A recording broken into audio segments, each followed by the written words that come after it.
Welcome back. Joining us now is Curt of the Mining Journal, and the Cats entered this weekend's play 11-14, 6-14 in conference, and they played well this weekend, Curt, but unfortunately it was not enough as they dropped both games. First, the Cats lost in a tough 75-74 decision to Hillsdale on Thursday. Yeah, you know, and it was a buzzer beater loss at that. It was a game that came down to the very wire, and it was difficult to take, I think, mostly because the Wildcats were leading for much of the game, leading at halftime. And, you know, Hillsdale comes in, a top 10 team in the region, and a team that's going to be really difficult to beat. And the reason that they lost, basically, was 7'1" center for Hillsdale, Chris Skaggs, got the rebound, put it back in, and 1.1 second remaining. The Cats just couldn't get another shot off. It was a difficult loss to take, and it's probably most disappointing because for the first half, the fans in attendance, which I think was like 426 fans, got to see what this team can really do and why they were so hyped at the beginning of the season. Yeah, Curt, in the first half, we did see a pretty good performance from the Wildcats. Raymond McElroy, Chris Warner, and Tyler Kazmarkowski scored all but four of the team's 43 points in the first 20 minutes. Yeah, it was really one of those games where, you know, this is what you wanted to see all season long. You got to see a great play from Chris Warner, who was coming off an injury from last season. You got to see Raymond McElroy really step up and play well as a freshman, and Tyler Kazmarkowski as a senior come in and really, you know, drain a lot of shots when, you know, we thought he would this season. It's really tough. The guy's 8 for 14 from deep for the game and 20 for 40 from the floor. And then in the second half, that rhythm, everything they had going was basically gone. Defensively, the Wildcats broke down, and the offensive fire from the first half was basically lost. The Wildcats were beat down low against Hillsdale as well. The Chargers' Tony Gugino went for 30 points and 16 rebounds. Then on Saturday, Curt, the Wildcats hosted the #1 team in the nation in Findlay. Yeah, and this was a game that, you know, I think everyone expected. Maybe that the Wildcats could be the upset special. They could be the team that would beat the #1 team in the nation, but, you know, it was not to be.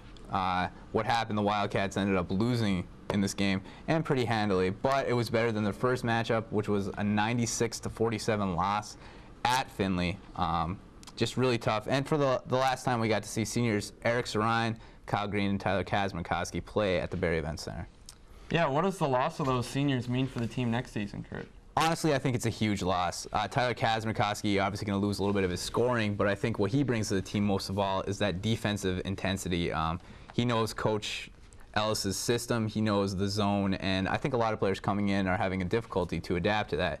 And as far as Eric Sarine and Kyle Green are concerned, those are guys who they love defense, and they bring that defense to the front court, which is something that, you know, not a lot of players either possess or don't really want to have. You know, it's just a role that's kind of difficult to fill, and I think, you know, you look at the box score, you're not going to see the loss of these guys, but it's hard to imagine they'll be easy to replace. Are there any positives the team can take from the series? It's difficult to look at, you know, finding positives in a game where you lost 2 and you lost pretty handily, aside from, I would say, that the Hillsdale game, which basically they fell apart. The one thing you do take away is that they're playing well. Against Findlay, we saw a pretty good first half. I think against Hillsdale, we saw a great first half. Well, those games, what you take away is that they can play as a team, they can play together, but, you know, it's tough when you're losing and looking at probably not going to the GLIAC. Well, this weekend the team hits the road for their final 2 games of the season against Saginaw Valley State and Lake Superior State. What do the Cats need to do to finish the season strong? Well, again, I think it just comes down to you got to win. I mean, it's as simple as that. These guys need to springboard into next season. You're not looking at much as far as the rest of the season is concerned. I think Tyler Kazmarkowski is probably going to want to go out on a pretty high note. We could see some pretty big games from him, but really it's basically springboarding for next season. You want Raymond McElroy to be confident, and you want Chris Warner to think that he can be 100% too for next season. Yeah, well, let's hope they finish strong. We're going to take a break, and when we return, we'll recap the women's action. Stay with us.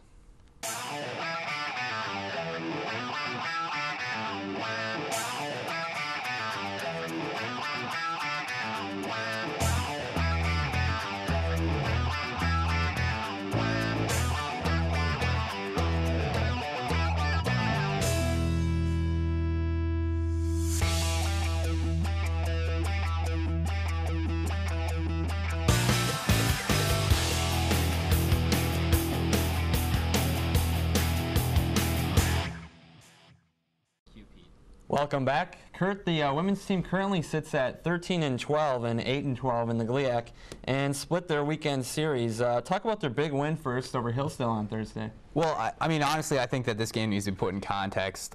Hillsdale came as the #5 team in the nation, with arguably the #1 player in the nation as well, with Katie Czat.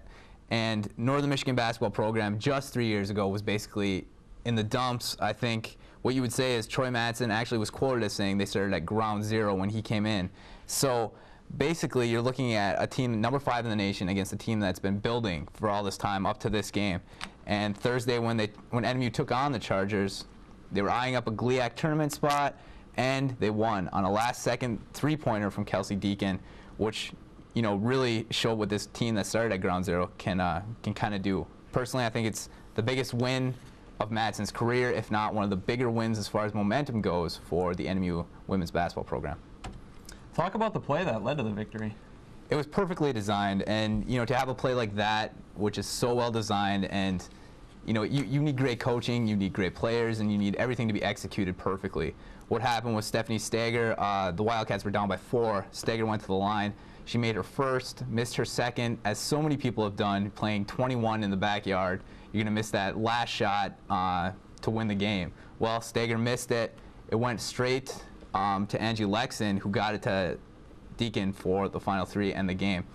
And really, it's one of those things where you just kind of say, great job by the coaching staff to be able to get across what needs to happen. Great job by the players by understanding it, buying into a system. And really, it was just one of those things that you love to see as far as a team goes. And right now with the enemy Wildcats, that's why they're winning. Aside from the big play at the buzzer, what led to the Cats to victory over Hillsdale? Well, really all they had to do was stick with the Chargers for the majority of the game, which they did. And saying that you need to stick with the Chargers, the #5 team in the nation, it kind of seems easy, but it's clearly not. They're the #1 team in the Midwest region, and this team really solid. Katie Czat, they couldn't stop her. She played all 40 minutes, picked up 32 points, 21 rebounds. But that said, they really did stop the rest of Hillsdale from hurting them. Only 2 players scoring double digits, 2 players with 11. And Kelsey Deacon led the Wildcats, 23 points. Stager adding up 10, and Kelly Rietvalt with 12. So basically, you look at the points comparison there, and it's kind of a wash. And the Wildcats are a deep team. Yeah, besides Steger and Rietveld, how are they able to keep with them? Like I just said, the Wildcats are a deep team, and that's one of the reasons that they've been able to be so successful. They play 9 to 10 players a game. It's a lot of breaks for people, ideally. Right now what we're seeing is Kelsey Deacon playing almost the entire game, but you need that leadership on the floor. But really, when it comes down to it, it's the three-point shooting. The very last shot of the game was a three-pointer, and for the game, the Wildcats were 9 of 21 from downtown, 42.9% shooting, and basically you're looking at like NBA numbers when you're comparing it like that. Well, on Saturday, the team lost to Finlay, a team they could be competing with, for the GLIAC playoff spot right now. The team still has a shot at the GLIAC playoffs, though. Oh yeah, they absolutely do, and that's one of the things that you take away from this team and Troy Madsen with his accomplishments. It's interesting because the Wildcats right now tied with Finley. You don't want to get into that kind of tiebreaker situation, and Lake State they're tied with too. So you're looking forward to the GLIAC playoffs, and you're thinking, Northern probably has to get a couple of wins here if they want to solidify that GLIAC chance. But the loss to Finley definitely didn't help anything. Well, it'll be interesting to see if the Cats can get that playoff spot. Well, that's all the time we have for this week's edition of the show. Tune in again next week.